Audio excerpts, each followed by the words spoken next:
धन की प्राप्ति कैसे होगी? जब कोई भगवान की शरण में जाए तो भगवान के तो चरण लक्ष्मी जी दबा ही रही हैं। अरे भगवान के भक्तों को कभी धन की कमी नहीं होती। हाँ, थोड़ा परेशान हो सकते हैं परंतु धन की कमी नहीं होगी। अच्छा, धन की कमी तब जाएगी, धन की दिक्कत, किल्लत, समस्याएं तब समाप्त होंगी जब आप मेहनत करना सीखेंगे। मेहनत करना सीखिए, कर्म करना सीखिए। जब कर्म करेंगे अपने आप लक्ष्मी आपके पास आएंगी। लक्ष्मी जी कहती हैं मैं कर्म करने वाले के संग हूँ। भगवान की भक्ति तो हो, भगवान का ध्यान हो, चिंतन हो, स्मरण हो, सब हो, पर एक शर्त और है। क्या शर्त है? कर्म करना जरूरी है। स्वल्पमप्यस्य धर्मस्य त्रायते महतो भयात्। ज्यादा नहीं, थोड़ा ही सही, पर कर्म करते रहिए। आज धन से परेशान कौन लोग हैं जो कुछ नहीं कर रहे हैं, खटिया तोड़ रहे हैं, कह रहे हैं महाराज जी हम बड़े दुखी हैं, भाई काम नहीं हो रहा है। अरे भाई काम कैसे होगा? पैसे कैसे आएंगे? जब तक आप कर्म नहीं करेंगे तब तक धन कैसे आएगा? अब कोई खटिया तोड़ता रहे, घर में ही बैठा टीवी देखे, खाए पिए सोए, खाए पिए सोए, ऐसे आदमी के धन आएगा? धन कमाने के लिए मेहनत करना पड़ती है।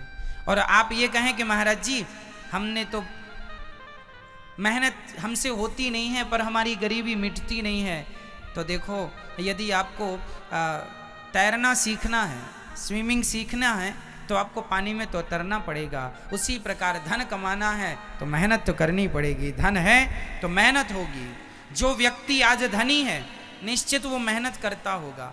मेहनत नहीं कर रहा है, जो आदमी मेहनत नहीं कर रहा है वो आदमी आज निर्धन होगा, गरीब होगा।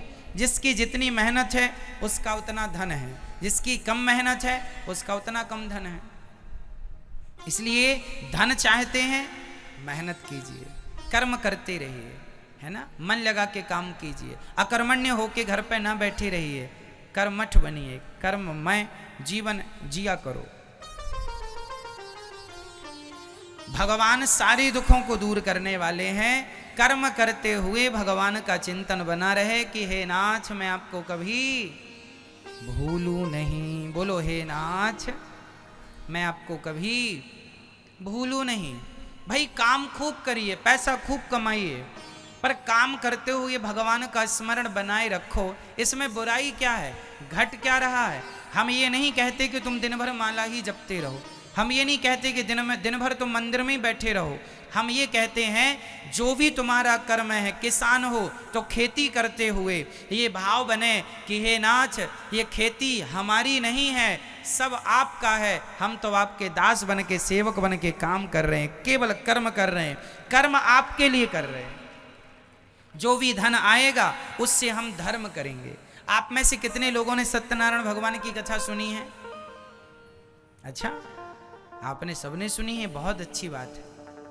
सत्यनारायण भगवान की कथा में एक छोटा सा प्रसंग आपने सुना होगा, गौर किया होगा। एक लकड़हारा लकड़ी का गट्ठा सिर पे रख के आता है और एक पंडित जी सत्यनारायण भगवान की कथा सुन करके वो प्रसाद बांटने बाहर निकलते हैं। तो लकड़हारा भी लकड़ी का गट्ठा वहां रखता है और प्रसाद लेता है। और प्रसाद लेता हुआ पंडित जी से बोला, पंडित जी बताइए कि आपके घर में ये क्या उत्सव हुआ? पंडित जी ने कहा आज हमने सत्यनारायण भगवान की कथा सुनी। तो लकड़हारा बोला क्या ये कथा मैं भी करा सकता हूँ? क्या मैं भी सुन सकता हूँ? पंडित जी ने कहा बिल्कुल आप भी करा सकते हैं। तो लकड़हारे ने लकड़ी का गट्ठा सिर पे रखा और आज ये सोचकर चला कि आज लकड़ी बेचकर जो भी पैसा कमाऊंगा उससे मैं सत्यनारायण भगवान की कथा सुनूंगा, है ना। अब चला तो सत्यनारायण भगवान की कथा में ये लिखा है कि आज उसे लकड़ियों के दूने दाम प्राप्त हुए। आज उसे लकड़ियों के कितने दाम प्राप्त हुए? दुगने। रोज 10 रुपए कमाता था, आज 20 रुपए कमाया, दुगने। क्यों? बस ये छोटी सी बात जीवन में उतारने की है। लकड़हारे ने काम रोज वाला ही किया, लेकिन इस भाव से उसका आज क्या बदल गया? क्या बदल गया? भाव बदल गया। भाव क्या बदला? रोज लकड़ी बेचता था, पैसे कमाता था अपने लिए, और आज लकड़ी बेचा, पैसा कमाया कि जो मिलेगा भगवान की सेवा करूंगा। उद्देश्य आज भगवान बन गए तो आज उसका प्रॉफिट डबल हो गया।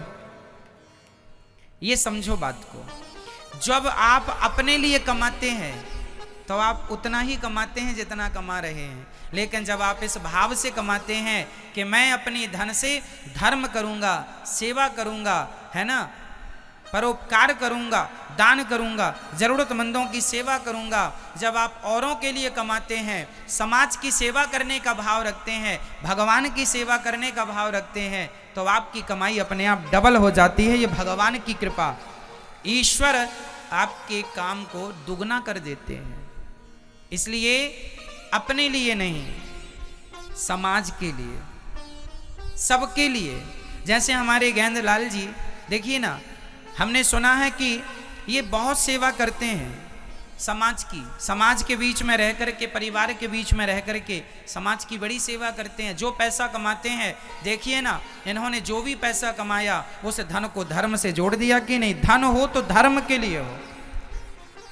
आप भी कमाइए, भूखे को भोजन कराइए, कोई गरीब बेटी का विवाह आपके सहयोग से हो रहा है तो करा दीजिए, है ना। चलो, यही तो दान है, यही तो पुण्य है।